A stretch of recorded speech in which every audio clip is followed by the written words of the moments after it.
Power is rarely loud, and true wealth rarely screams for attention. Money talks, but old money whispers. Nobody understood this better than a 23-year-old girl carrying a silver tray of champagne glasses through a crowded, Michelin-starred dining room in Manhattan. She wore a standard black uniform, her hair tied in a modest bun, her name tag a piece of cheap plastic. Tonight, a man with a newly heavy wallet and an impossibly light sense of decency decided to break her spirit over a spilled drop of wine. He wanted an audience. He wanted to destroy a nobody. Instead, he signed his own professional death warrant. Manhattan's Upper East Side is a sanctuary of quiet privilege, a place where the air itself seems to carry a premium price tag. Nestled on a discreet corner of 76th Street was Lumiere, a French-American fusion restaurant so exclusive that a reservation required either a 6-month waitlist or a personal relationship with the maître d'. The dining room was a masterclass in understated elegance. Velvet banquettes in deep sapphire, hand-blown Murano glass chandeliers, and acoustics engineered so perfectly that one could negotiate a multi-million-dollar corporate merger without the neighboring table hearing a single syllable. Navigating this labyrinth of wealth was Chloe Montgomery. To the patrons of Lumiere, and indeed to her fellow staff, she was simply Chloe, a junior server who had been hired 3 months prior. She possessed a quiet competence, a polite smile, and a seemingly infinite reservoir of patience. She polished silverware until her fingers ached, carried plates that weighed a ton, and endured the grueling 12-hour shifts that defined the brutal reality of the hospitality industry. Nobody in the restaurant, not the temperamental executive chef, not the gossiping bartenders, and certainly not the relentlessly ambitious floor manager, Simon Carmichael, knew that Chloe's last name was synonymous with the very building they stood in. Chloe was the only daughter of Harrison Montgomery, the formidable founder and CEO of Montgomery International Holdings. The Montgomery portfolio included luxury hotels in Paris and Tokyo, commercial real estate spanning across 3 continents, and a vast array of high-end culinary establishments, of which Lumiere was the crown jewel. Harrison Montgomery was a self-made billionaire who loathed the concept of nepotism. He had built his empire from a single, struggling diner in Chicago, and he firmly believed that leadership could not be taught in the ivy-covered halls of business schools. It had to be forged in the trenches. When Chloe graduated from Yale with a degree in finance, she did not walk into a corner office with a panoramic view of Central Park. Instead, her father handed her a pair of non-slip shoes and a train pass. "You want to inherit the kingdom, Chloe?" Harrison had told her, his voice rough with a lifetime of demanding perfection. "Then you need to know what it feels like to mop the floors of the castle. You need to understand the people who will actually be making your money. You will work as a server for 1 year. No trust fund access, no black card. You live on your tips and your hourly wage. If you survive, you take your seat at the board. If you quit, you find your own way." It was a draconian mandate, but Chloe had accepted it without hesitation. She lived in a cramped, walk-up apartment in Astoria, Queens, sharing a single bathroom with 2 roommates. She took the subway at 4 a.m., smelling of stale truffle oil and exhaustion. She learned the sting of burning her hands on hot ceramic, the absolute panic of a double-seated section during the dinner rush, and most importantly, the profound indignity of being treated as invisible by people who believed their net worth dictated their human worth. Tonight, the air in Lumiere was particularly thick with tension. It was a Friday evening in late November, the absolute peak of the social season. Simon Carmichael, a man whose tailored suits could barely conceal his desperate need for approval from the wealthy, was pacing the floor like a neurotic greyhound.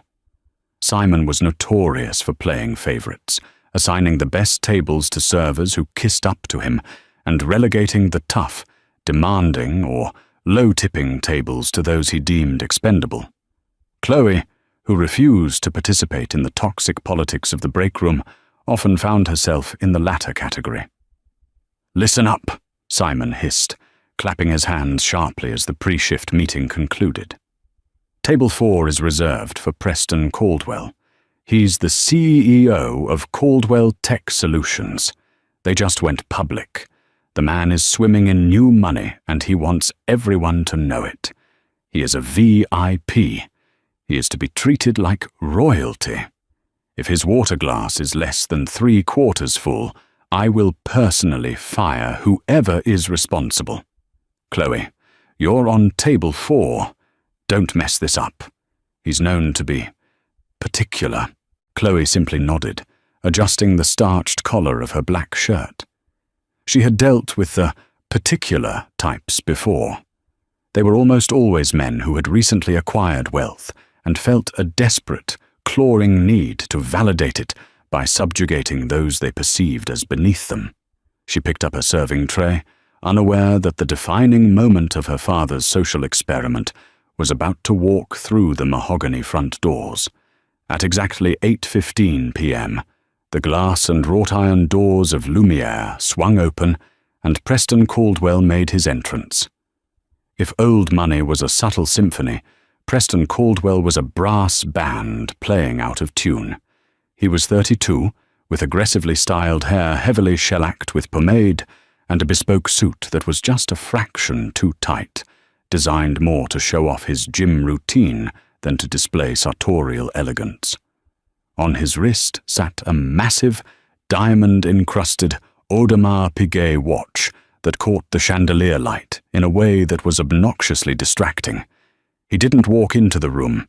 He invaded it, his eyes darting around to see who was looking at him. Clinging to his arm was Veronica Hayes, a woman whose entire aesthetic seemed engineered for an Instagram feed.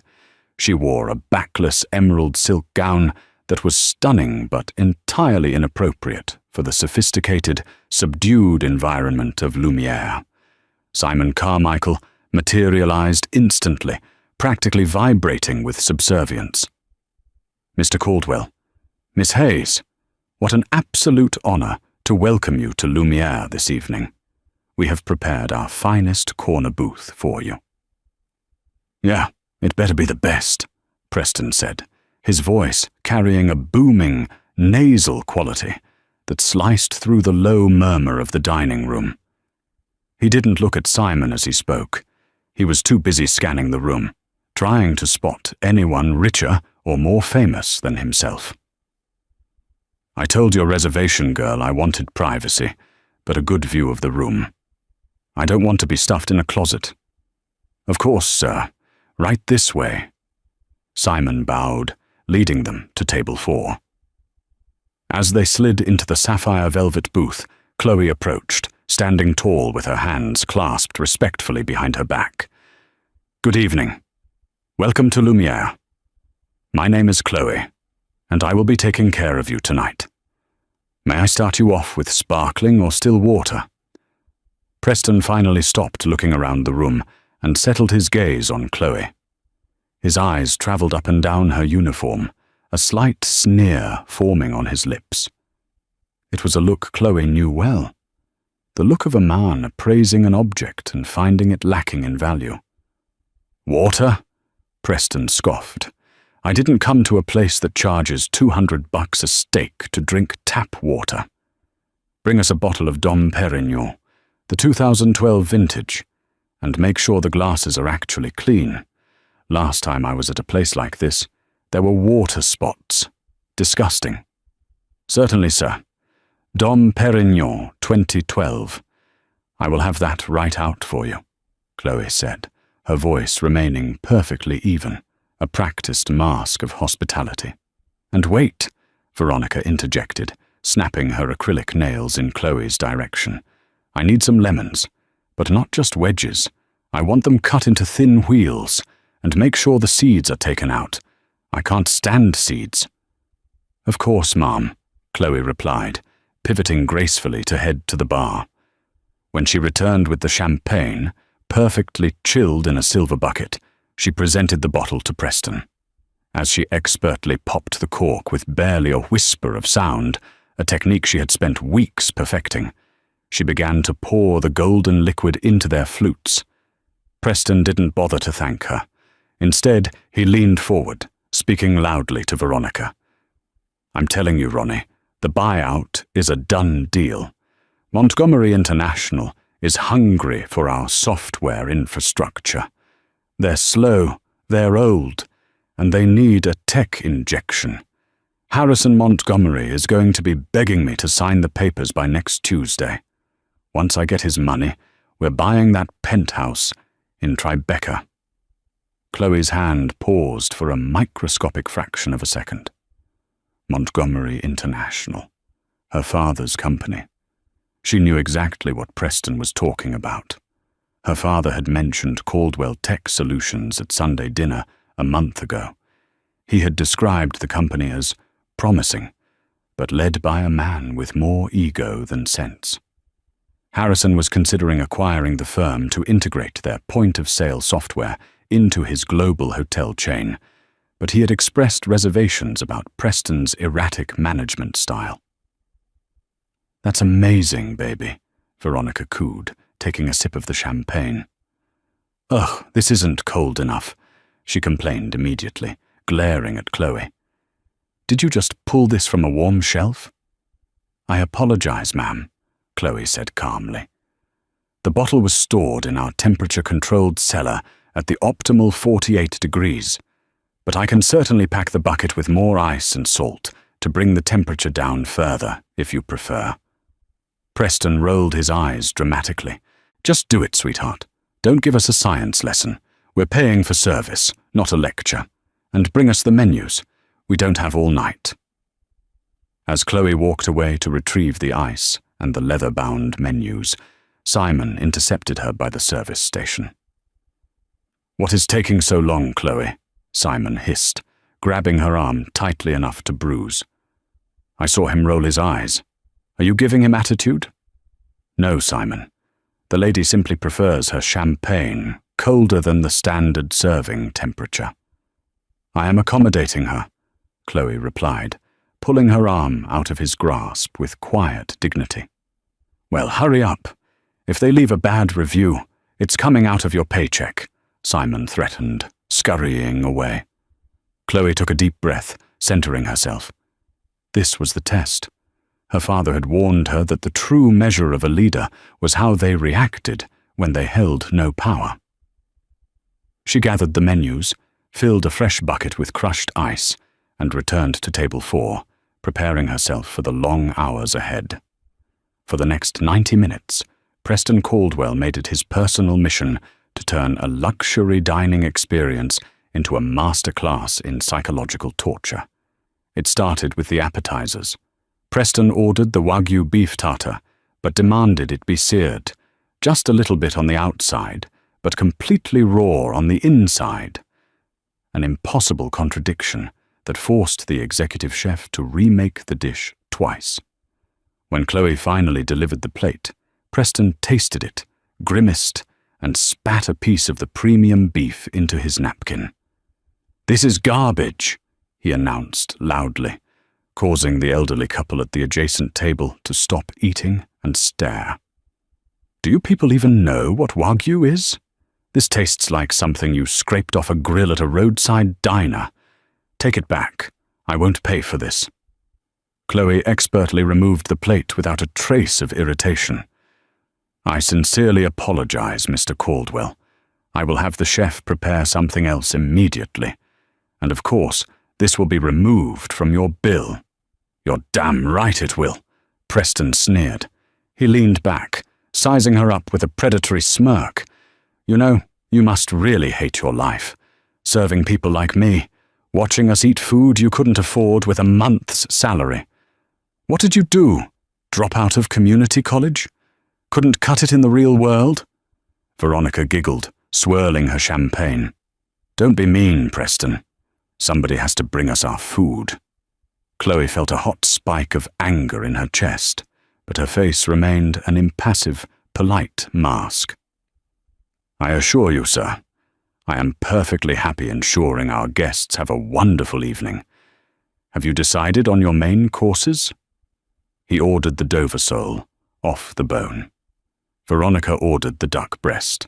As the main courses were being prepared, Preston decided it was time to display his wealth through the wine list.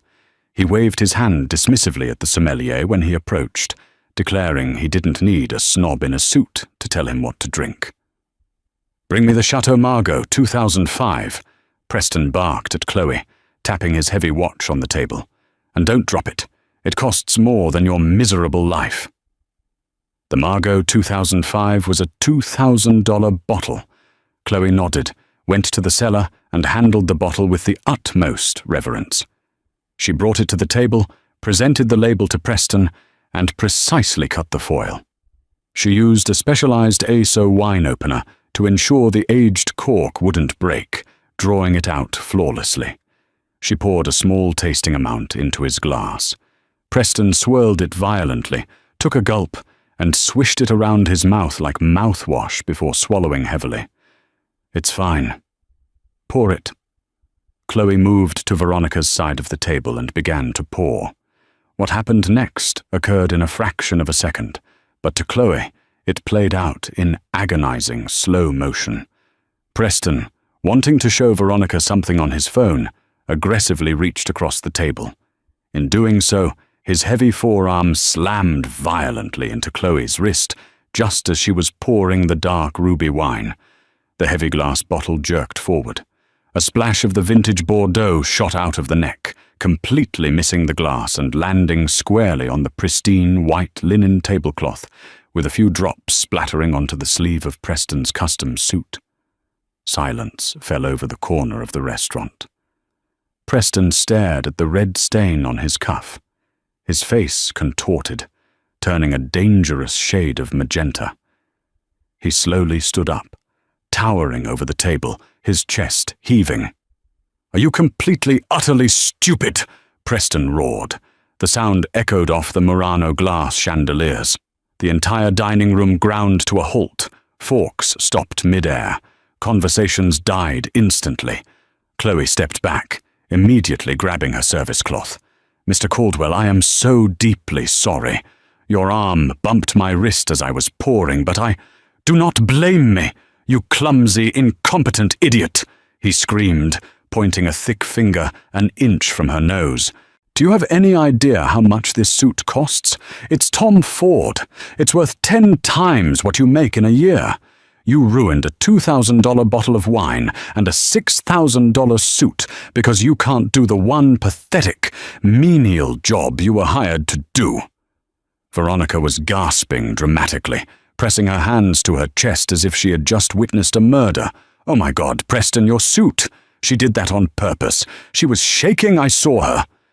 Simon Carmichael came sprinting across the dining room floor, his face pale with panic. He physically shoved Chloe out of the way, stepping between her and Preston. "Mr. Caldwell, sir, please, I am so profoundly sorry," Simon began to beg, practically vibrating with fear. He grabbed napkins and began frantically dabbing at Preston's sleeve, which only smeared the red wine further into the grey wool. "Sorry doesn't cut it, Simon," Preston shouted, enjoying the audience he had captivated. The entire restaurant was watching his display of dominance. "This server is a disaster. She has been giving us attitude all night. She brought warm champagne, she brought inedible food, and now she throws wine on me. I am Preston Caldwell. I am about to close a deal with Montgomery International. I could buy this restaurant and turn it into a parking lot if I wanted to." Simon turned his wrath toward Chloe. His eyes were wide, desperate to appease the raging millionaire. "Chloe, what is wrong with you?" Simon yelled, his voice cracking. He didn't ask for her side of the story. He didn't care about the physics of how the wine spilled. He only cared about saving his own skin. "You are completely useless. You disrespect our VIP guests. You destroy company property. You are done. Apologize to Mr. Caldwell this instant, and then pack your things. You're fired." Chloe stood frozen. She looked at the spilled wine bleeding into the white tablecloth.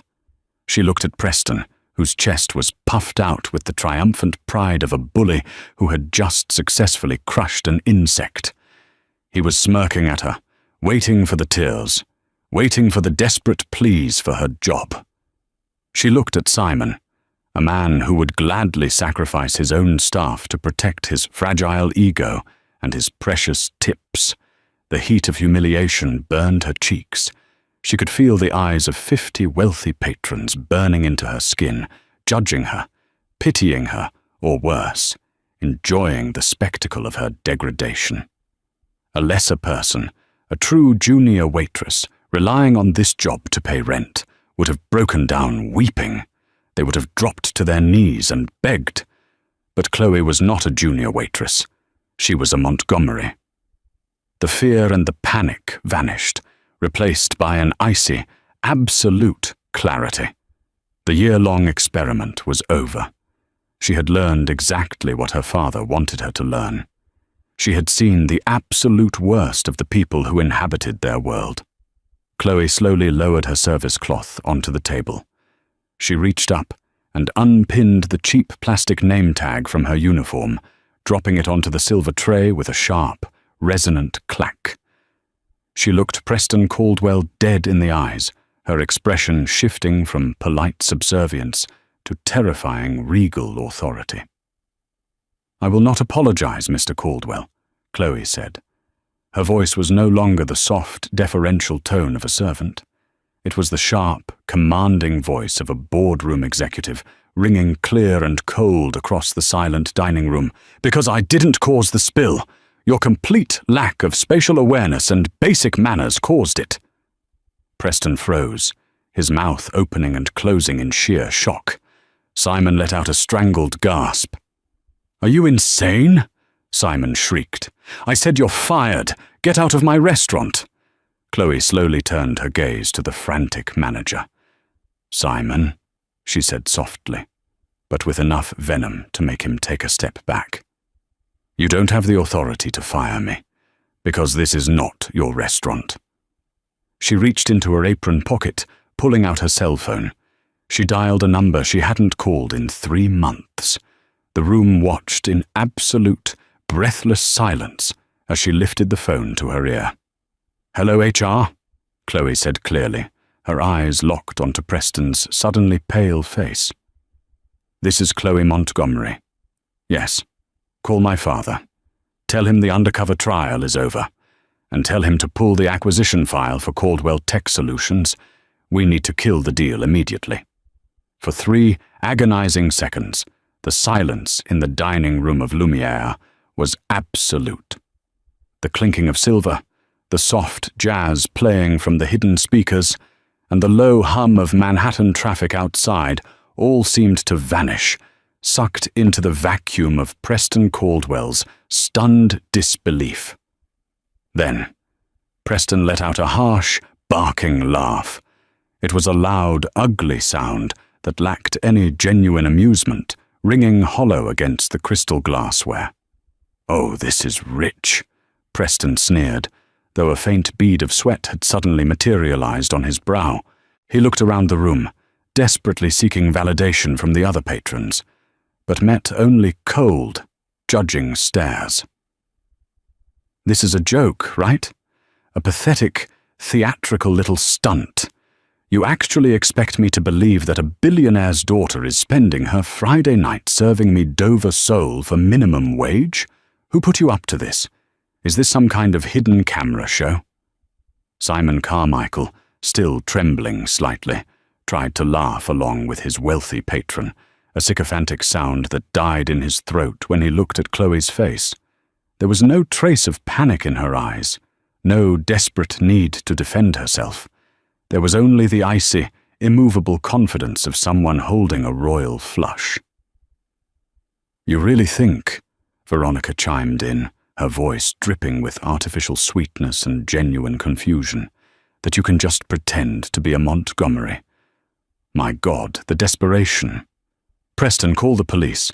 She's probably mentally unwell. Chloe didn't look at Veronica. She kept her gaze locked entirely on Preston. She slowly reached forward and picked up the bottle of Chateau Margaux, 2005. With perfectly steady hands, she set it upright on a dry section of the table. "I don't expect you to believe anything, Mr. Caldwell," Chloe said, her voice dropping an octave, slipping effortlessly into the polished, ruthless cadence of a corporate executive. The beauty of undeniable leverage is that it requires absolutely no belief from the person being crushed by it. My father, Harrison Montgomery, despises arrogance. He built Montgomery International on the premise of respect, from the dishwashers to the board of directors. He sent me here to ensure our investments were being managed properly on the ground level, and to ensure the companies we acquire share our cultural values. She paused, letting the words sink into the heavy air. "You failed the test before the appetizers even arrived," Chloe stated coldly. Preston opened his mouth to shout another insult, to assert his dominance in the only loud, aggressive way he knew how, but the words never came. A sharp, vibrating buzz erupted from inside Preston's ruined Tom Ford suit jacket. He froze. Instinctively, his hand drifted to his breast pocket. He pulled out his phone. The screen illuminated the dim corner booth, casting a pale blue glow on his suddenly ashen face. The caller ID read, "Jonathan Pierce, Head of Acquisitions, Montgomery International." It was 9:45 p.m. on a Friday. Global acquisition directors did not call tech startup founders on a Friday night to casually discuss the weather. Preston stared at the screen as if it were a live grenade. The arrogant sneer melted off his face, replaced by a raw, naked terror. His eyes flicked from the buzzing phone to Chloe, who was standing perfectly still, watching him with an expression of polite detachment. "Answer it, Preston," Chloe suggested softly. The suggestion sounded dangerously like a command. With a shaking thumb, Preston swiped the screen and brought the phone to his ear. "Hello? Jonathan." In the quiet of the restaurant, the voice on the other end was faint, but audible enough for Chloe and Simon to hear the sharp, clipped tone of Jonathan Pierce, a man known in the industry as Harrison Montgomery's corporate executioner. "Preston, I'm calling to inform you that Montgomery International is officially withdrawing our letter of intent to acquire Caldwell Tech Solutions. All negotiations are terminated, effective immediately. Our legal department will send the formal withdrawal paperwork by Monday morning." Preston's knees seemed to give out slightly, forcing him to lean heavily against the edge of the mahogany table. "Jonathan, wait, what? What are you talking about? We shook hands on Wednesday. The due diligence is done. We're practically at the finish line." "The finish line has been moved, Preston," Jonathan's voice crackled through the receiver, entirely devoid of sympathy. "We received new information regarding the leadership profile of your company. Mr. Montgomery has personally decided that your temperament and management style are entirely incompatible with our corporate ecosystem." "Information? What information?" Preston's voice cracked, a high-pitched sound of pure panic. "Who told you this? We can fix this. Whatever the valuation issue is, we can negotiate." "This isn't about valuation, Preston. It's about liability. You are a liability. Furthermore, I was instructed to deliver a personal message from the CEO himself." There was a brief pause on the line. "Mr. Montgomery suggests you learn how to drink your champagne warmer and to mind your manners when speaking to his daughter. Have a good evening." The line went dead. The silence that followed was heavier than before.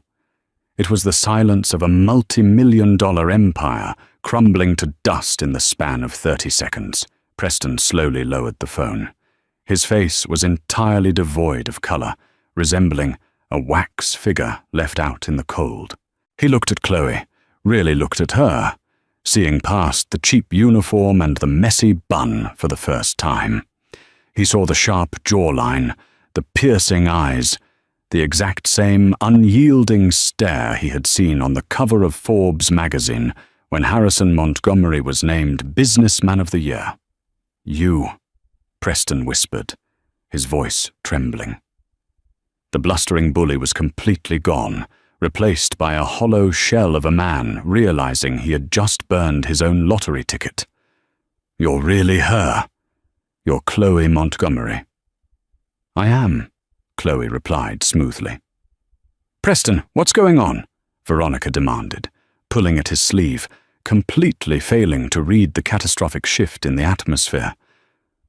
"Why are you looking at the waitress like that? Tell them to bring us a new tablecloth. This is ridiculous." Preston didn't answer her. He looked at Simon, who was hyperventilating near the service station, and then back to Chloe. The realization of what he had done, the insults, the shouting, the physical shove that spilled the wine, crashed over him like a tidal wave. He had just humiliated the sole heir to the very empire he desperately needed to buy him out. "Miss Montgomery," Preston stammered, his arrogance replaced by a sickening, desperate obsequiousness. He actually took a step toward her, his hands raised in a pleading gesture. "Please, I was stressed. The IPO, the pressure, it's been getting to me. I had a terrible day. I didn't mean any of what I said. The food was fine. The service was fine. I overreacted about the spill. Please, you have to call Jonathan back. If this deal falls through, my investors will pull out. I've over-leveraged the company, anticipating this buyout. I will lose everything." Chloe looked at the man begging before her. She felt no triumph, no vindictive joy. She only felt a profound sense of exhaustion with the kind of people her father warned her about. "Your stress is not an excuse to abuse those you perceive as powerless, Mr. Caldwell," Chloe said, her voice echoing clearly in the quiet room. "You didn't know who I was, and that is precisely the point. You showed your true character when you thought I was just a waitress who couldn't fight back. Montgomery International does not do business with bullies. Enjoy your dinner. It's on the house." Having delivered the final blow to Preston Caldwell's corporate ambitions, Chloe turned her attention to the second item on her agenda. She pivoted smoothly to face Simon Carmichael. The floor manager looked as though he might physically faint. His tailored suit seemed suddenly 2 sizes too big, his slicked-back hair practically vibrating with nervous sweat. He had spent the last 3 months treating Chloe like a replaceable cog in a machine, giving her the worst shifts, stealing her tables, and threatening her job on a daily basis. Now, he was staring down the barrel of the ultimate authority. "Chloe, Miss Montgomery," Simon began, his voice a pathetic squeak. He took a hesitant step forward, clasping his hands together like a penitent sinner. I had absolutely no idea. If I had known, I swear to you, you would have treated me differently," Chloe interrupted, finishing his sentence with surgical precision. "I know, Simon. That is exactly the problem." She walked past the ruined table 4, stepping into the center of the dining room. The other servers, the bartenders, and the bussers had all frozen in their tracks, watching the scene unfold with a mixture of shock and quiet awe.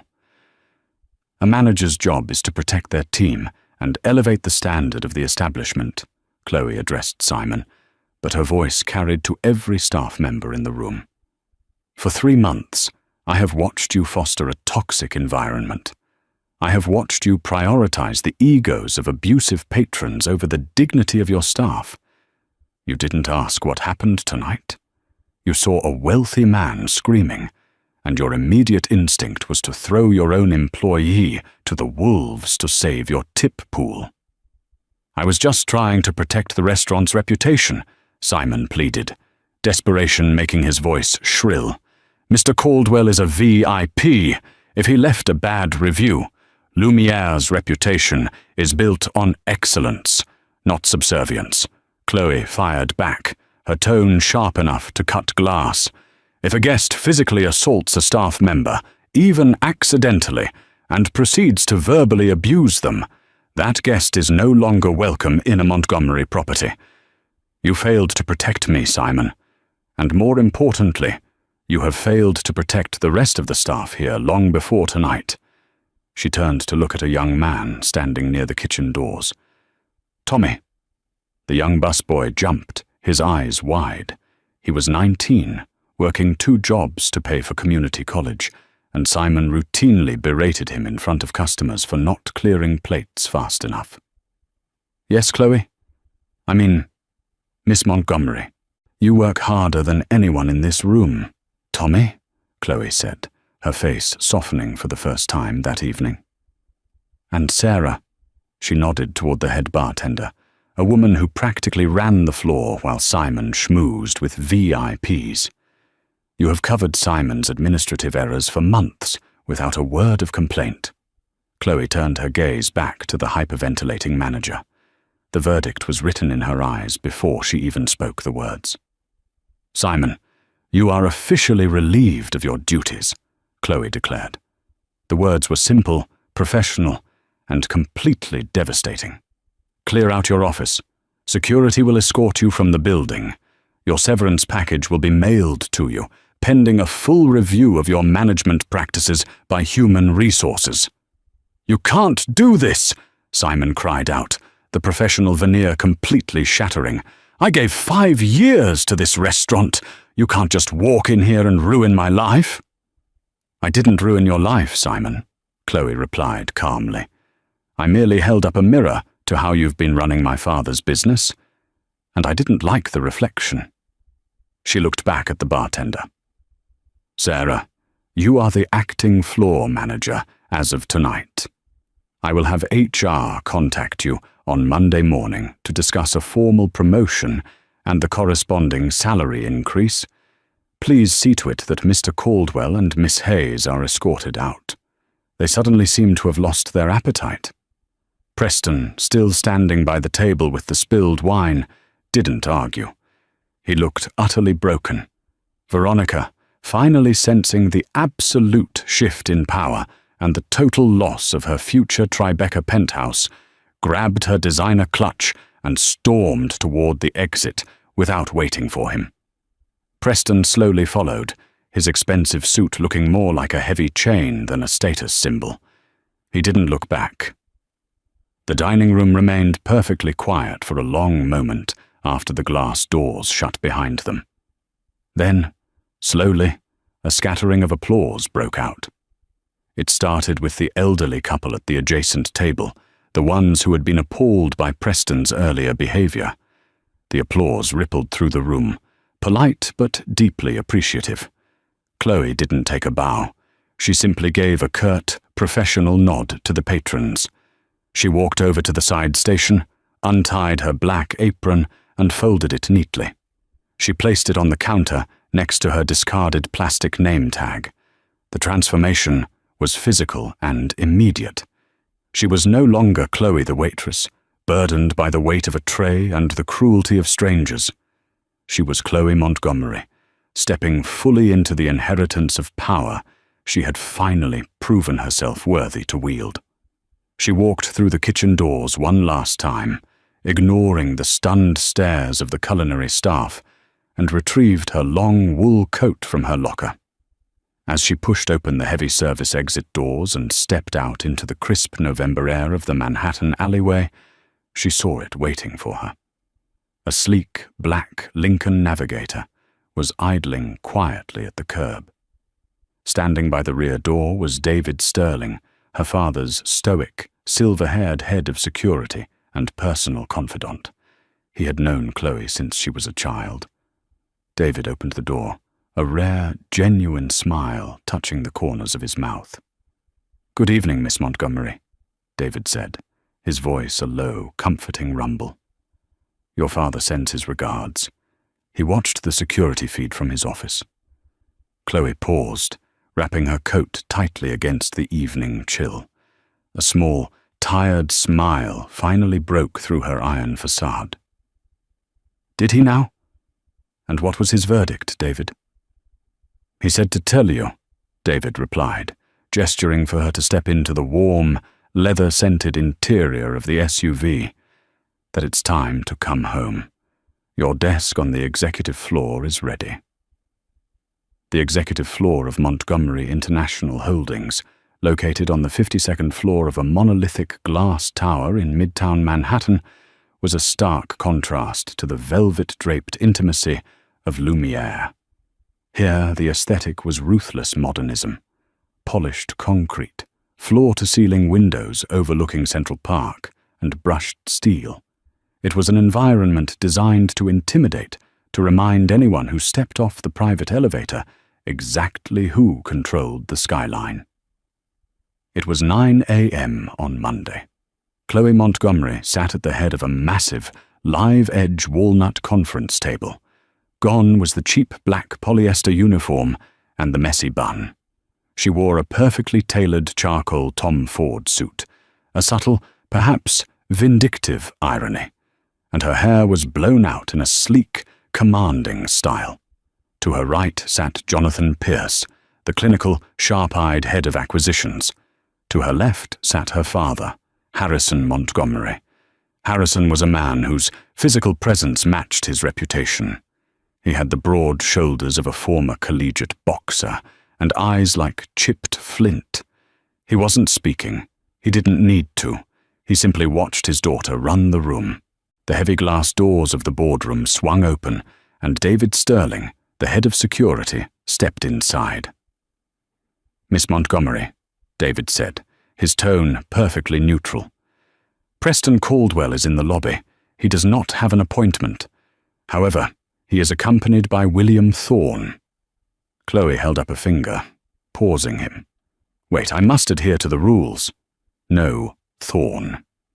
"He is accompanied by William Kensington, the managing partner at Apex Ventures." David corrected himself seamlessly. "Mr. Kensington insists it is a matter of urgent fiduciary duty regarding the Caldwell Tech acquisition." Jonathan Pierce sighed, adjusting his silver-rimmed glasses. "Apex Ventures is Preston's primary institutional backer. Kensington likely found out we pulled the term sheet and is here to do damage control. Shall I have security escort them out, Chloe?" Chloe tapped her Mont Blanc pen against the leather blotter. She looked at her father. Harrison gave a microscopic, barely perceptible nod. The reins were hers. "No, Jonathan," Chloe said, a dangerous, predatory calm settling over her features. "Let them in. I think Mr. Caldwell needs to understand exactly why his empire is evaporating, and his investors deserve a front-row seat." 2 minutes later, Preston Caldwell walked into the boardroom. The aggressive, chest-puffing bravado he had displayed at the restaurant was entirely gone. He looked sleep-deprived, his skin sallow, wearing a wrinkled suit that suggested he had spent the weekend pacing his apartment. Beside him was William Kensington, an older, aristocratic man who radiated old-school Wall Street authority. Kensington looked furious, but his anger was clearly directed at Preston, not the Montgomerys. "Harrison," Kensington began, extending a hand as he approached the table. "I apologize for the ambush, but when my lead founder tells me that a $100 million buyout was torpedoed over a spilled glass of wine on a Friday night, I felt compelled to bypass the usual channels. Surely we can separate a personal misunderstanding from a highly lucrative corporate merger." Harrison didn't take the hand. He simply leaned back in his leather chair and gestured toward his daughter. "You're speaking to the wrong Montgomery, William. I don't handle the hospitality tech sector anymore. Chloe does." Kensington blinked, turning his attention to the young woman at the head of the table. He, like Preston, was struggling to reconcile the junior waitress from Friday night with the icy executive sitting before him. Preston finally found his voice. It was raspy, desperate. "Chloe, Miss Montgomery, please, I am formally apologizing, on the record in front of my board. I was out of line. I was monstrous. But you cannot sink a company that employs 200 people just to teach me a lesson in manners. It's bad business." Chloe didn't smile. She opened a thick manila folder resting in front of her and slid a meticulously tabbed document across the polished walnut table toward Kensington. "You are operating under a severe misconception, Mr. Caldwell," Chloe said, her voice echoing off the glass walls. "You believe your deal was killed because you were rude to a waitress. That is a comforting lie you are telling yourself to avoid the much harsher truth." Preston frowned, confusion fighting with the panic in his eyes. "What do you mean?" "I spent 3 months at Lumiere," Chloe continued, her tone clinical and devastating. "Yes, my father sent me there to learn empathy and to understand the labor force that drives our margins. But I'm also a financial analyst. While I was taking orders and polishing silverware, I was also directly interacting with the beta version of the Caldwell Tech point-of-sale system that Simon Carmichael was so eager to implement." She pointed to the document in front of Kensington. "Mr. Kensington, if you turn to page 4, you will see a forensic breakdown of Caldwell Tech's software architecture. It is a disaster. The UI is flashy, but the back end is entirely incapable of handling the volume of a global hospitality chain. It crashed 3 times during peak dinner rushes in October. Furthermore, the cloud security protocols are severely outdated, leaving customer credit card data vulnerable to basic encryption breaches." Preston's jaw dropped, the color completely drained from his face. You were auditing my software?" "I was auditing the reality of your product, rather than the polished pitches you delivered in boardrooms," Chloe replied coldly. "You spent all your venture capital on aggressive marketing and bespoke suits, Mr. Caldwell.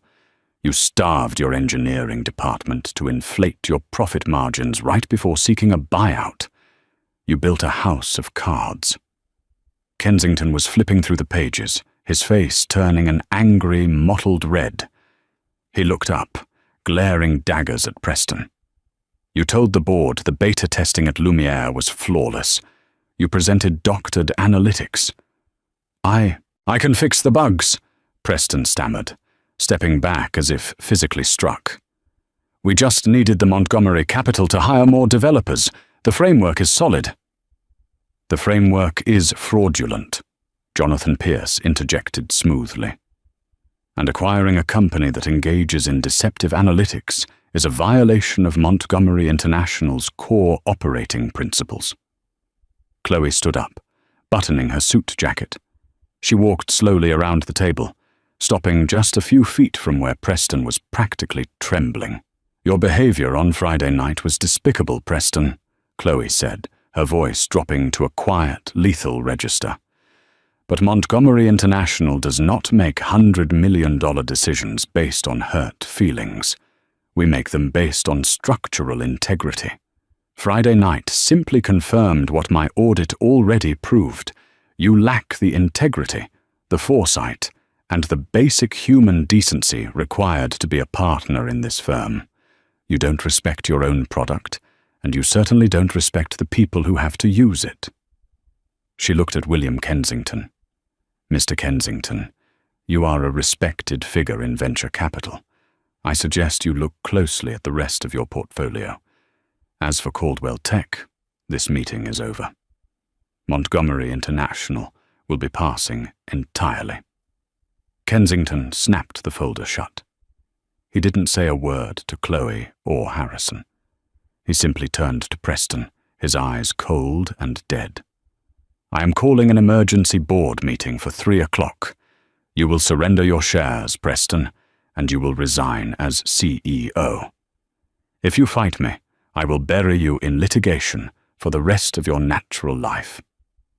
Kensington stormed out of the boardroom, Preston stood paralyzed for a long moment, staring at the empty space where his future had just evaporated.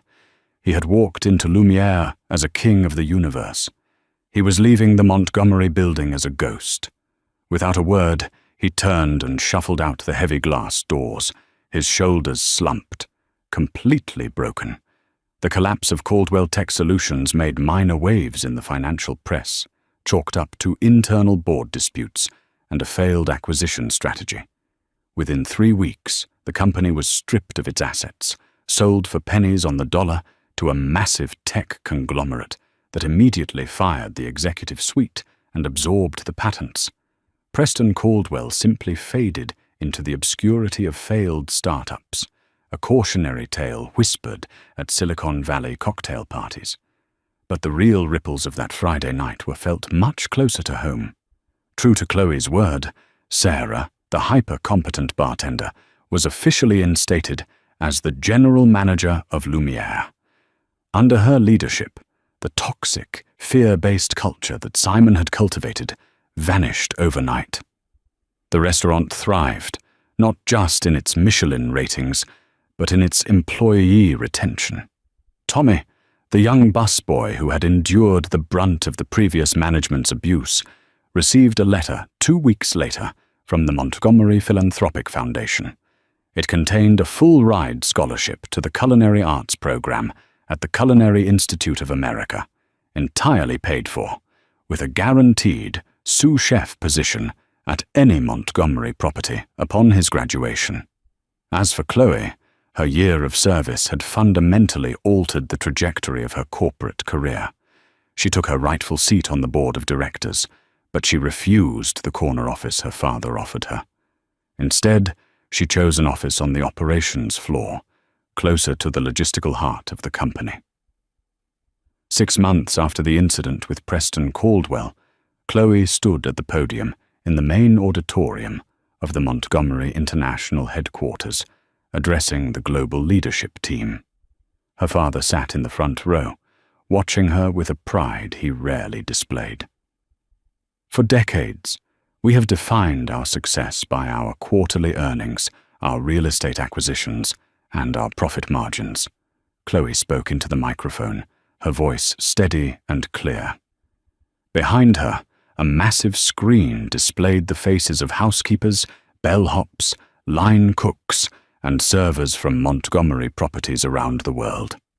But a balance sheet is a symptom, not the cure, she continued. During my time working on the floor of our establishments, I realized that the true foundation of this empire is entirely invisible to the people in this room.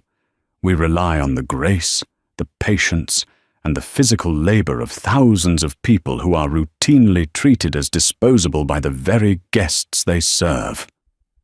She clicked a remote, and the screen transitioned to a sleek, modern logo, the Invisible Pillar Initiative.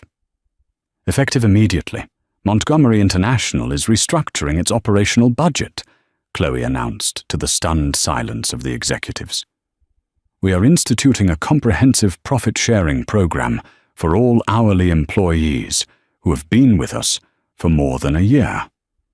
Furthermore, we are establishing a zero-tolerance guest conduct policy, the era of the customer is always right, even when they are abusive, is over. If a guest disrespects our staff, they forfeit the right to our services. We will protect our people with the exact same ferocity that we protect our capital.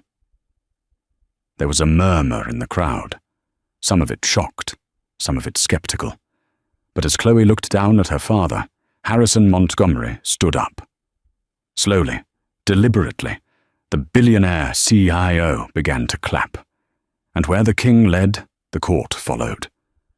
The auditorium erupted into thunderous applause. Chloe stepped back from the podium. She looked at her hands. The calluses from carrying heavy trays of hot plates were beginning to fade, replaced by the smooth skin of an executive. But she knew the phantom weight of that silver tray would stay with her forever. It was a permanent reminder of the heat of the kitchen, the sting of a spilled drink, and the absolute necessity of recognizing the humanity in everyone. Power is not measured by the volume of a man's voice or the price tag on his watch. It is measured by how he treats those who can do nothing for him. Preston Caldwell believed his wealth was a shield that granted him the right to strip away the dignity of a waitress, completely blind to the reality that true authority requires neither cruelty nor an audience. Chloe Montgomery's descent into the grueling world of hospitality was not a stunt, but a crucible. It stripped away the insulated privilege of her birthright, replacing it with the hardened steel of real-world empathy. By facing the ugliest facets of entitlement without the armor of her family name, she learned that the strongest empires are not built on ruthlessness, but on mutual respect. Ultimately, the waitress didn't just defeat the arrogant CEO. She evolved into a leader who understood that the foundation of any great kingdom rests entirely on the shoulders of its invisible pillars.